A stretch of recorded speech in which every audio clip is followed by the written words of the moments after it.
Hello people of YouTube, it's Deepak here, and welcome to DCS World 2.8.4 and Razbam Simulation's M2000C Mirage module. Welcome to Tutorial 2, Takeoff, Navigational Flight, and Landing. I'm going to go through the basics of operating the Mirage, as I say, in Takeoff, Navigating Flight and Landing. We're going to make use of the TACAN and the INS nav points, known as BUT, for the purposes of navigating the aircraft. Now, the aircraft is in exactly the same state that we left it in at the end of Tutorial 1. As such, we don't actually have any waypoints in the system. So, first thing we're going to want to do is program a couple. I've got coordinates for a waypoint 1 and a waypoint 2, so I'm going to quickly demonstrate how to enter these in the aircraft. Aircraft is fully aligned at this time, and we're displaying the lat long using the control here. I'm going to say prep and enter 01, and that confirms to the system that I want to enter waypoint 1. Windows are all clear just now, nothing has actually been previously entered. So I'm going to press 1 to select the left-hand window, 2 for north, and I'm going to enter 3506284, insert.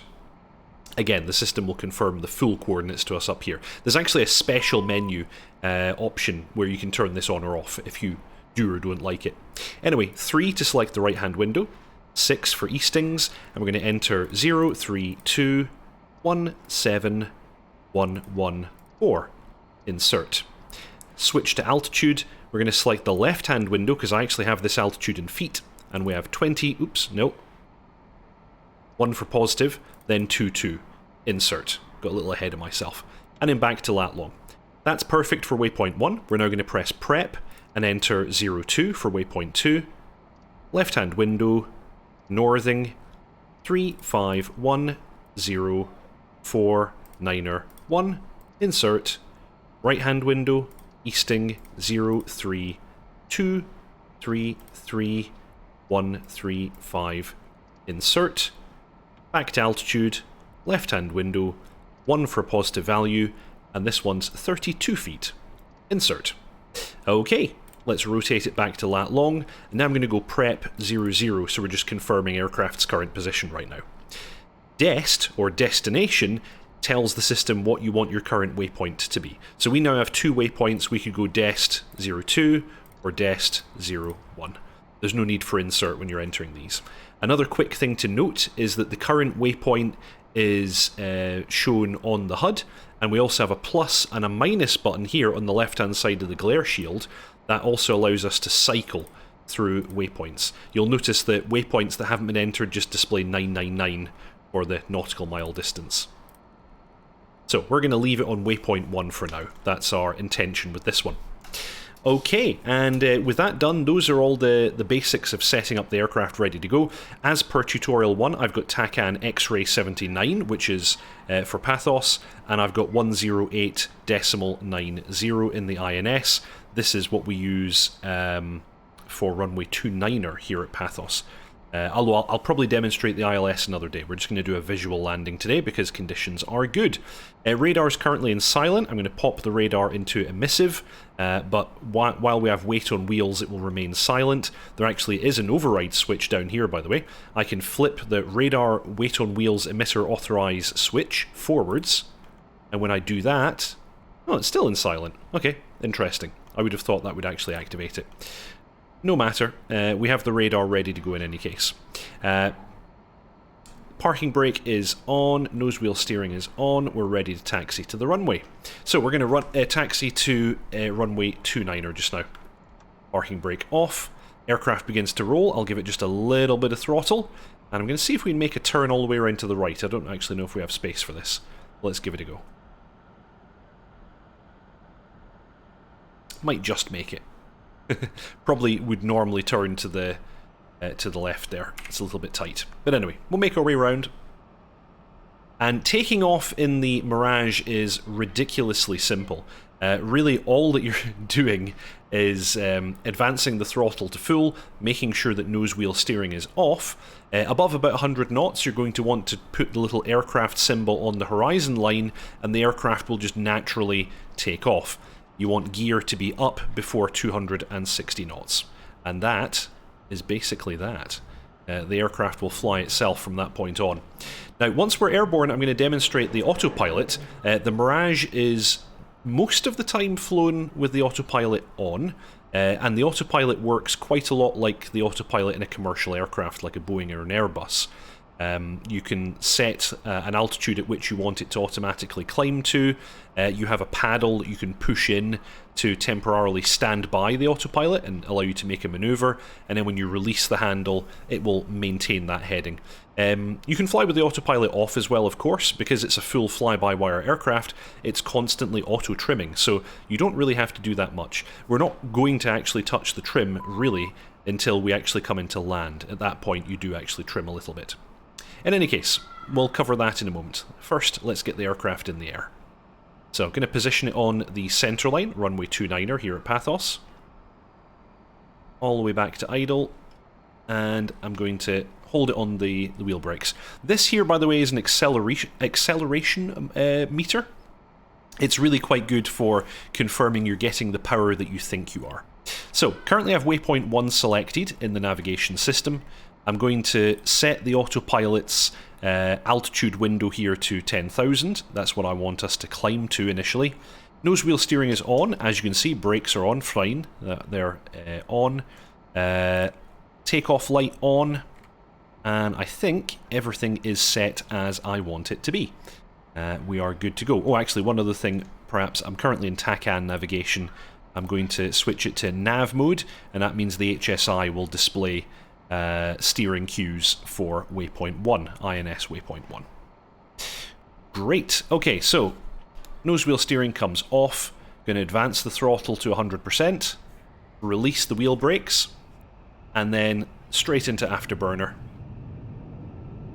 Aircraft is accelerating pretty quick. 100 knots. Going to see if I can bring the nose up. Put the aircraft symbol on the horizon line and hold it. There we go. Climbing away nicely. Gear up. And I'm going to push the push button for autopilot. And I'm going to push the push button for altitude altitude hold. Let me see. Actually, I pressed the wrong one. Selected altitude hold button. That's the one I wanted. So I'm going to depress the standby button, climb up to about 15 degrees and let go. I'm going to come out of afterburner now. Aircraft's airborne and nicely cleaned up, and it will climb until it hits 10,000. I'm going to switch the altimeter just to barometric now because we don't need anything else. And one other thing to note is that in this mode I can set a heading using trim left and right. You'll see that I've got the heading bug here in the HSI. If I push trim right, I can set the commanded heading wherever I want it and then let go. The aircraft will now automatically turn to intercept that heading. It's also going to level out to maintain 10,000 feet as I programmed it in the window. You'll see it's now transitioned into altitude hold as opposed to altitude kind of capture mode. So it's going to maintain Angels 10 for me, and it's now turning onto heading. I'm going to bring the throttle back a bit now because we're going more than fast enough.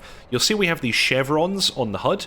They show you your current acceleration compared to the flight path marker. If we get them in line with the flight path marker, we're maintaining speed. Below the flight path marker, we're decelerating. And above the flight path marker, we're accelerating. So anyway, I'm going to set a particular throttle setting just now, which sits just below those. I want it to slow down a little bit. This arrow here is helping us navigate to the currently selected waypoint. So you can see we're a little bit off. I'm going to use a bit of trim just to bring the selected heading in line with that indicator. And we're now flying directly inbound waypoint 1. And you can see 12 miles to go. I'm wondering if there's anything else particularly to show you in the meantime. One other thing we can do, actually, we can plot the waypoint on the radar display here. If I go prep 0, 1, and then press validate, the waypoint actually appears as a cross and a 1 on my VTB there. I can also go prep 0, 2, validate, and waypoint 2 is now appearing on there as well. That's a handy little way of kind of keeping track of these waypoints visually. So 7 miles inbound, we're almost there. Once we reach waypoint 1, I'm going to make a turn for waypoint 2, and on reaching waypoint 2, we're going to make a TACAN navigation return back to Pathos and a landing. Nice and simple. As you can see, this is a very, very easy aircraft to operate. Again, if I pull my autopilot standby paddle, you see that the autopilot panel on the left goes amber, and I have full control of the aircraft.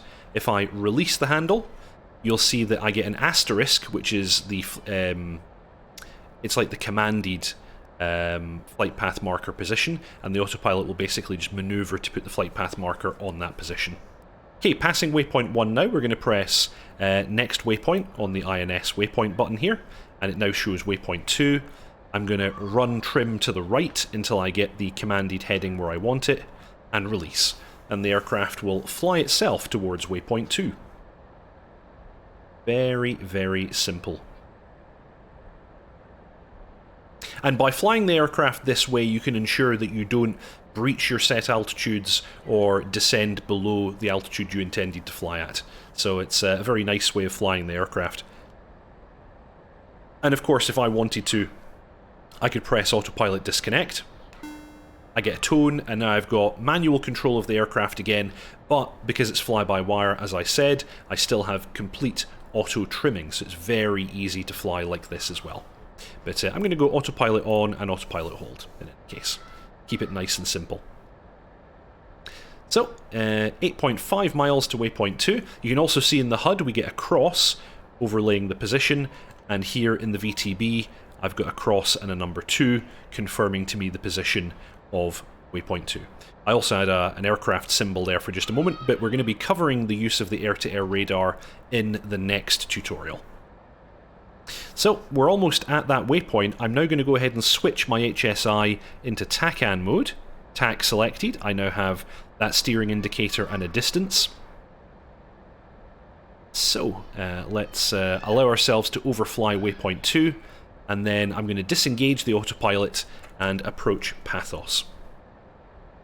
In fact, we'll turn early, so I'm going to hit disconnect, and I'm going to go full throttle, and let's bring ourselves to the right.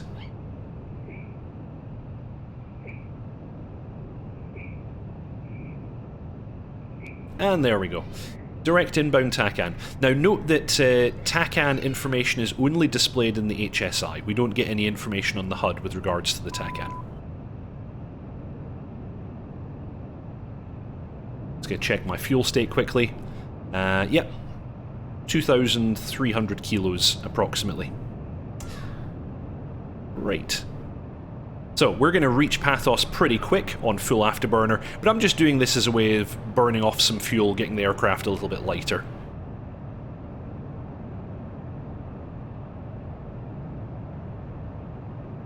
While we're inbound, I'm going to go ahead and select approach mode. Now, as long as your aircraft is in nav master mode, then you'll have these options here. We can press the push button under approach, and we are now in approach master mode. That shifts all of the symbology a little bit lower in the HUD, just to make landing the aircraft a touch easier. I'm actually going to deviate a little bit more to the left of Pathos, just to make line up easier. And yep, we're transonic. Actually, no, not transonic. We're I forget exactly what that alarm means actually, but it's a particular speed that you fly at. I'm going idle, and we'll allow the aircraft to decelerate. We can see Pathos now. Airfield is in sight. We've got idle. I'm actually going to go air brake out. Air brakes are confirmed with the A and the F symbols here in that little display where we normally see our gear indications. And I'm going to descend now as well. And you can see the chevrons are nice and far below. Oh, that was an autopilot warning there. You can see the chevrons are far below the flight path marker, so we're actually decelerating. So I'm going to join final here, actually. I'm going to make a right-hand turn to join final for runway 29er. Now, we want the speed to be below 230 knots before we extend the gear, and I want to begin my approach at about 1,500 feet. I'm going to switch the altitude reference back to the radar altimeter. It's not actually getting a signal yet, but it will once we're a little bit lower. And you'll see that we have the angle of attack brackets down here. Once we're in the approach, we're going to want to fly with the flight path marker and the chevrons inside these brackets, and that will ensure that we are on the correct approach with regards to angle of attack, and that's going to be angle of attack of about 14 units. So, continuing down, and actually I'll pop the air brakes back in for a moment because we're getting too slow. Yep, airfield is in sight, and while we're getting set up, I'm going to raise my seat all the way. In this aircraft, you tend to want to do that just to maintain sight of all your symbology in the bottom of the HUD as you fly the approach. Okay, we're almost at the right altitude now. And air brake back out again. And as we cross 230 knots, gear down. Going to bring the air brakes back in again now and give it just a little bit of throttle because we don't want to slow down massively in the turn. Let's see if we can get the aircraft lined up here.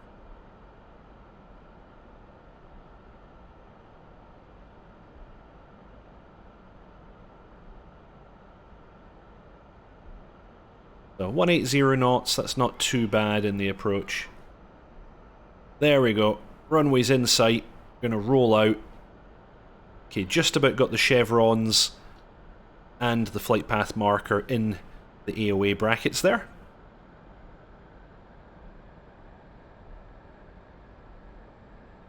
And I'm going to hold this heading for a little bit longer so I can get nice runway alignment.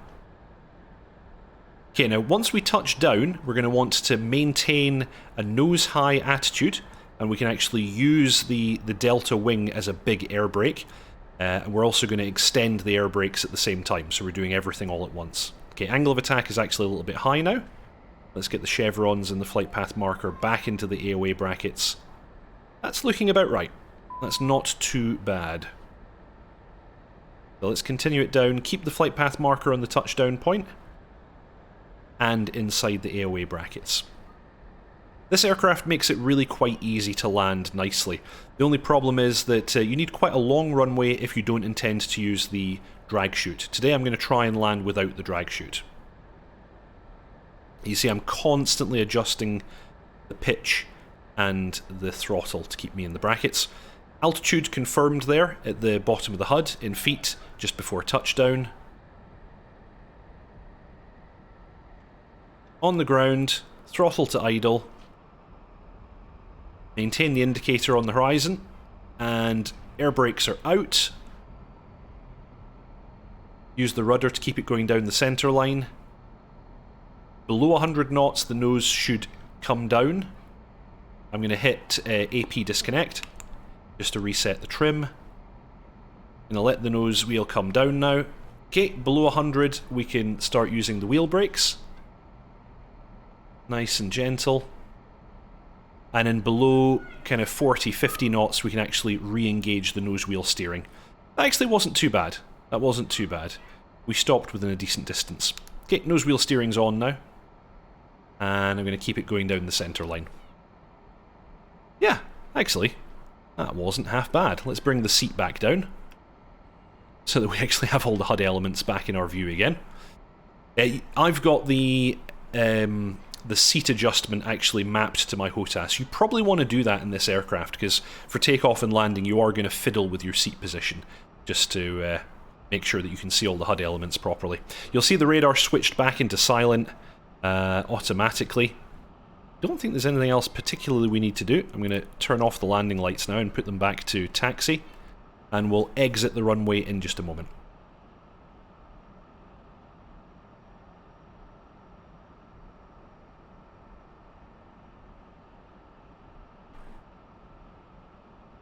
So you can see here at Pathos we had plenty of distance in order to do that landing without the drag chute. In the event the aircraft was a bit heavier, or you were making a faster landing, or it was a shorter runway, you would almost certainly want to use the drag chute. But the air braking is fairly effective in this aircraft. I'm just going to get clear of the runway and then we'll get stopped. I find this acceleration indicator quite handy, so you can see what you're doing at any given time.